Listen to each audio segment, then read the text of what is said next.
Is up, guys? I hope everybody is enjoying this nice spring weather that we're having all of a sudden after weeks and weeks of rain.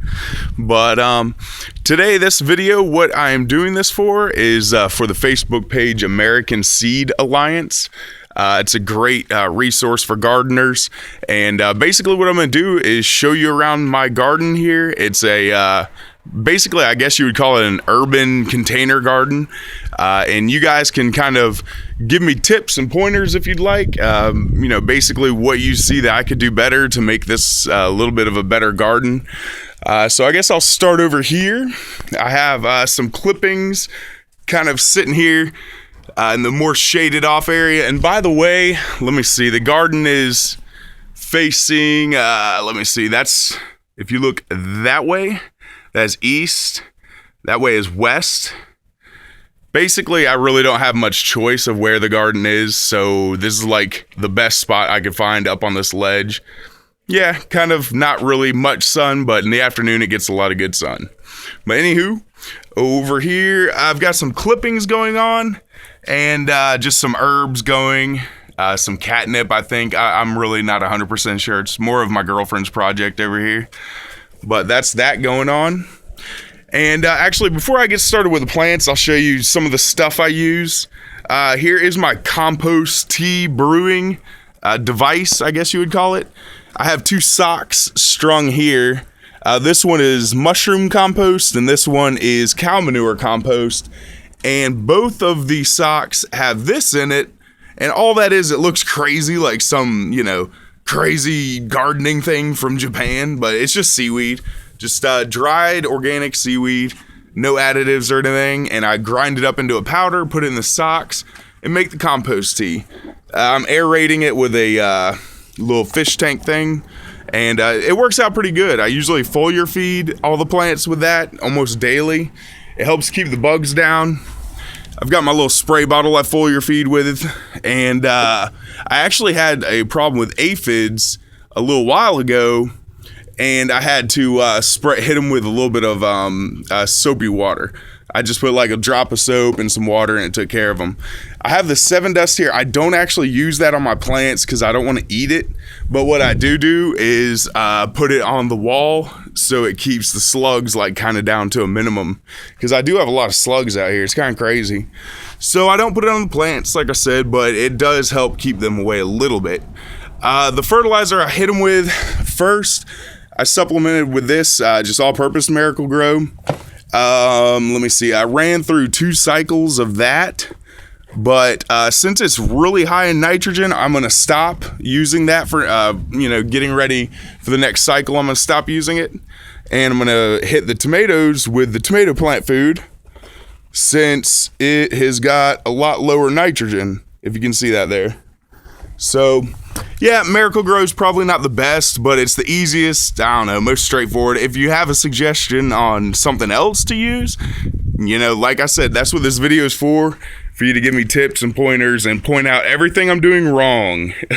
So, okay, I've got these over here. They're actually going to go up on the wall. Those are melons. They're down here right now because in the afternoon they get a lot of sun down there.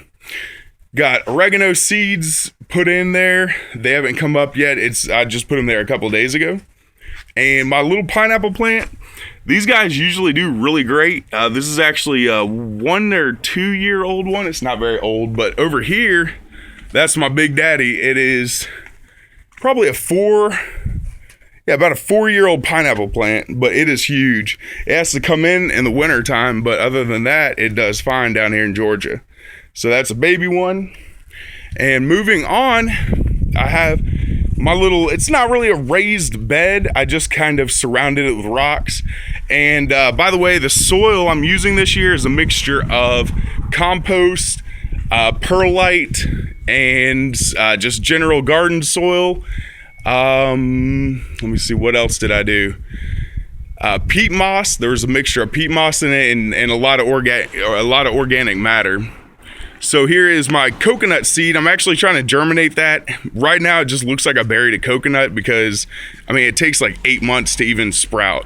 So that one, it's been in the pot for, I don't know, probably 5 months now.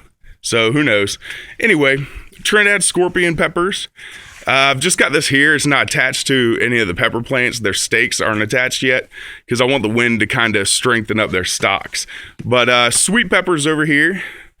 More peppers. That's ghost peppers. And by the way, all my peppers except for 2 are super hots.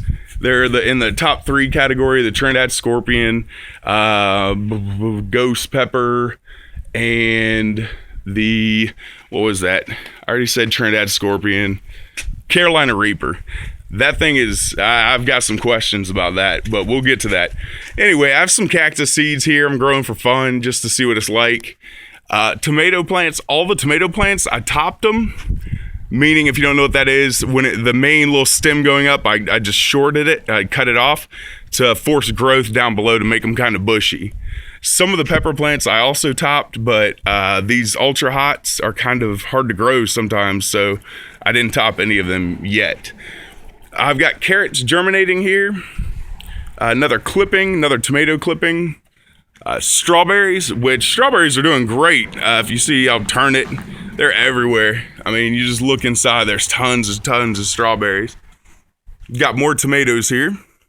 And yeah, like I was saying, this Carolina Reaper, I've heard about this online that a lot of people are having trouble germinating them, and obviously I am too. This is the strongest one I have of that strain, and I think I grew like 5 of them, which is pretty sad. That's the strongest one. So I don't know. All my other peppers are doing fine except Carolina Reaper. Not sure. If anybody has any ideas, let me know. Here's a Trinidad Scorpion. It's not doing so well either, but you can tell it's starting up. You know, it's going to be fine. Let me see. Brandywine tomatoes, I topped. Or no, this is the one tomato plant I did not top. And you can see it already has some of the big, thicker leaves up there. Let me see. Yellow bell peppers. Another clipping. Not sure what tomato that is. It's just a clipping off of one that's, you know, rooted and everything like that, so I'd have an extra one. And some more tomatoes here.